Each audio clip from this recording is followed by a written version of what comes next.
badaya sinan ke puncak ilme ni bagure katuban mude mulia.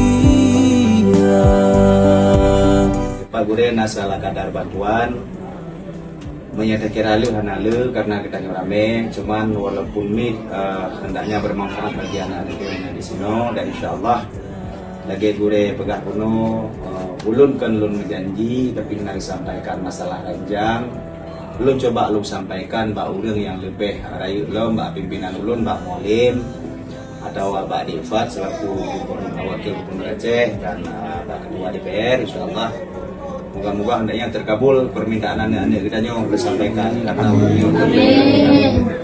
mungkin yang mentang abadi.